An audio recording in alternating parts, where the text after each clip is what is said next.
Last year's Baberspan, but was later excluded from the results for a technical infringement. This time out, he made no mistake with another impressive performance.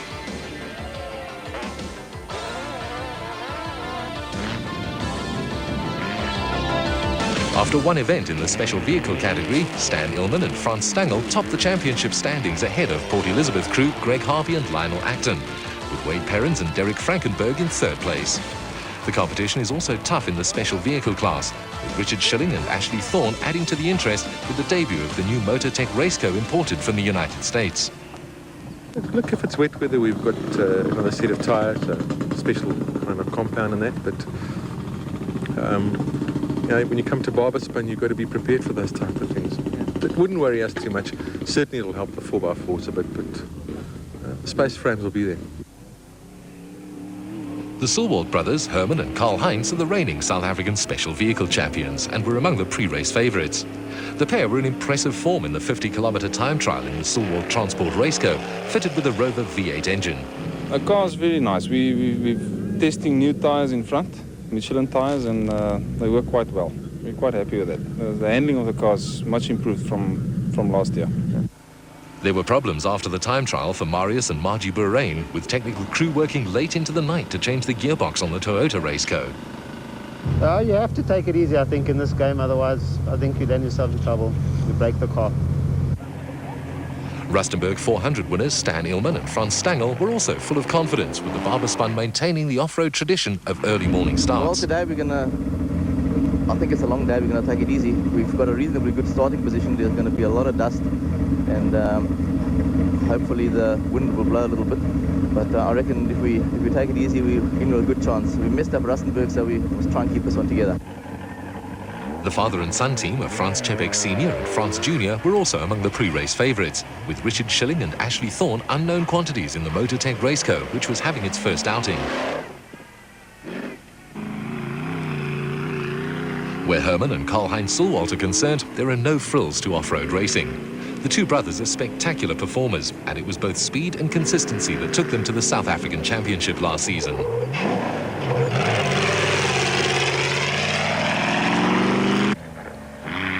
Stan Illman and Frans Stangl got their season off to a flying start when they won the Rustenburg 400. The pair are motorsport stalwarts, and a year or two ago competed in the London to Sydney Marathon in a Porsche. They took a little time to settle down at Baberspan, and a slight miscalculation cost them a few seconds early on in the race.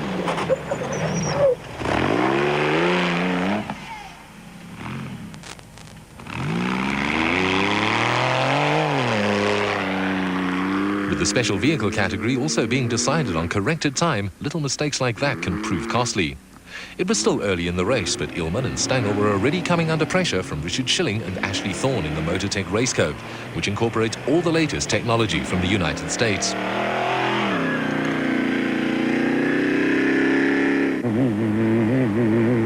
The Chepek father and son team were not far behind Schilling and Thorne in the V-Motors Raceco.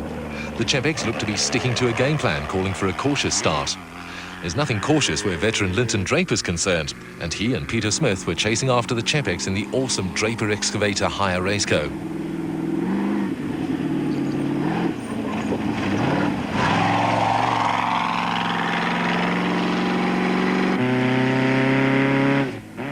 A crew in a hurry were Nardus Alberts and Peter Mattia in the Rapsa Raceco. The pair have not had much luck in recent races and were looking for a good result. Also going along steadily were Nick Harper and Richard Hill in the Pro-Am Electronics Raceco. Port Elizabeth crew Greg Harvey and Lionel Acton were having another steady run in the Queen's Motor Spares Raceco, with Botswana pair JJ Volmerans and Steve Cooper the surprise package in the race, hot on their heels in another Raceco.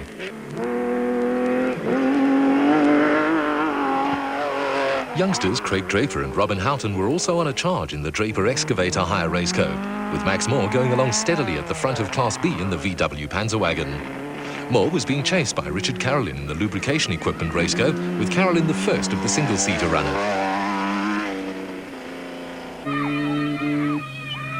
The cars generated plenty of interest among the local youngsters, with John Rowe, with rally driver Tony Ball doing the navigating, starting to work his way through the field. While the Natal crew were steadily going about their business, Stan Illman and Frans Stangl had overtaken the Sulwald brothers to be first on the road. The pair were now into their stride and starting to take a grip on the race. A tremendous battle had developed between the Chepex and Richard Schilling and Ashley Thorne. The Motortech Raceco had closed right up on the V-Motors car, with Schilling and Thorne starting to look for a way past. The Motortech entry was showing plenty of potential on its first outing.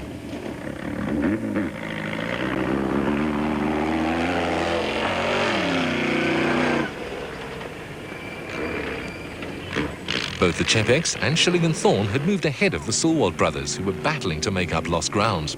The chase was on, and the Sulwalts had thrown caution to the winds and were going like the clappers. It was spectacular stuff.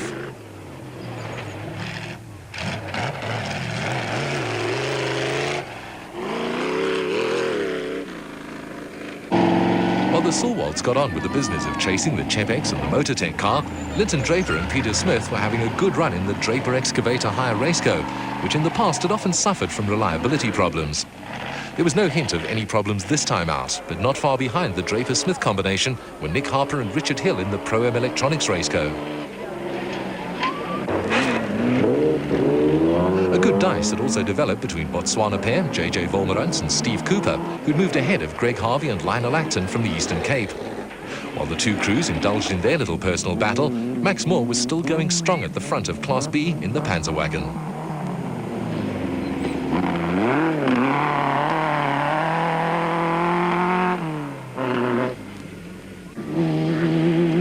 Like Moore up ahead of him, Richard Carolyn in the single-seater lubrication equipment raceco was having to both drive and navigate, but was doing a pretty good job of it. Carolyn was being chased by Natal crew John Rowe and Tony Ball, who lost a few seconds when they ran into temporary difficulties with the route schedule. Behind Rowe and Ball, the second Draper Excavator hire car in the hands of Craig Draper and Robin Houghton was still going well, with the race developing into an intriguing contest.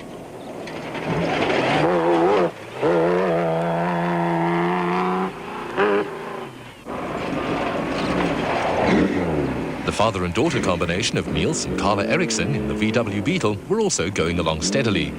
They decided discretion was the better part of valor when confronted by a small donga.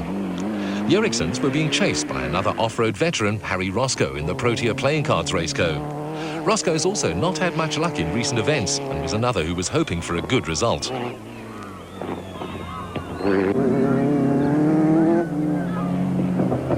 Running at the back of the Class A field in an aging Orco, Jaco Smit and Johan Flock politely waved Roscoe through when the single-seater Raceco appeared out of nowhere.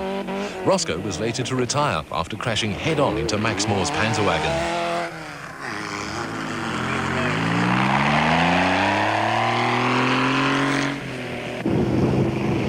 Back at the service area at the end of the first of the two 250-kilometre loops that made up the course, there was plenty of frantic activity as one by one the cars appeared on the scene to take on petrol.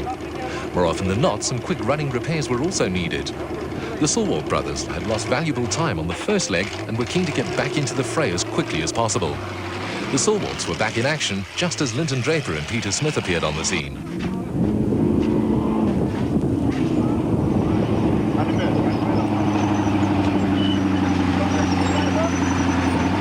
The Draper entry was closely followed by JJ Volmerans and Steve Cooper, who were going like a train and were suddenly in contention for overall honours. Yeah, it's fine. It's a flat out dice between Schilling and myself. But he started showing off a bit back there and he took out the gate post. Here comes the man with your things. Big Tom does. He's complaining. As with any form of motor racing, crews like to get in and out of the service area as quickly as possible. Time wasted in the pits has to be made up out on the course, and the result of a race often hinges on how much time teams spent in the service area. Out on the course, the Sulwalt brothers were out to make up for time lost on the first leg. Wet patches were few and far between on this year's Baberspan, with the race the driest for many seasons.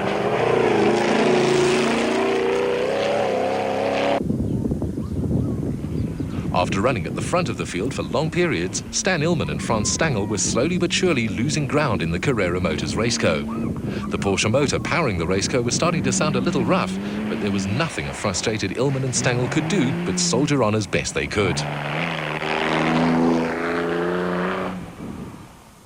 The Illman-Stangl car was rapidly being hauled in by Linton Draper and Peter Smith, who were having a tremendous run. Draper and Smith were never out of the top 10, but there were occasions when Draper was forced to curb his natural tendency to race flat out all the time. With no windscreen, the wet patches also provided a bit of a problem for both driver and navigator when it comes to visibility.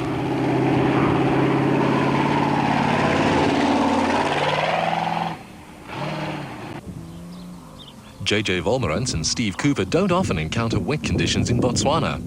Apart from making traction difficult, the wet and muddy sections often play havoc with a car's electrical system. Volmerans and Cooper also treated the wet patches with respect, but it was an impressive performance by the pair, who were smooth and consistent throughout the race.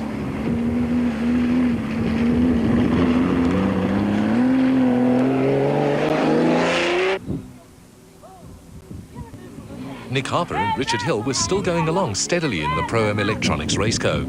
On corrected time, the pair were also holding down a place in the top 10 in a car in which Richard Schilling and Ashley Thorne previously raced with tremendous success. Franz Czepek Sr. and Jr. were also progressing smoothly in the V-Motors Raceco and were aiming at a top 5 finish.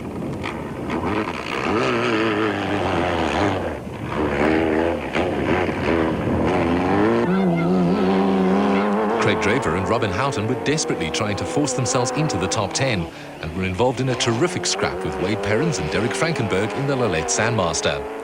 Little battles like this had developed throughout the field, with Perrins and Frankenberg also trying to haul in Class B leader Craig Hopkinson. Scything their way through the field were the brother and sister team of Marius and Margie Borain in the Toyota Raceco. The pair started almost at the back of the field after running into a gearbox problem in the time trial. They borrowed a spare gearbox from Nardus Albert and then set about some serious racing. Crews like the Sulwalt brothers made it to the finish ahead of Borain and his sister, who were 13th on the road. The Borains finished the race on 3 wheels and on corrected time were declared the winners and immediately found themselves in the middle of a controversy.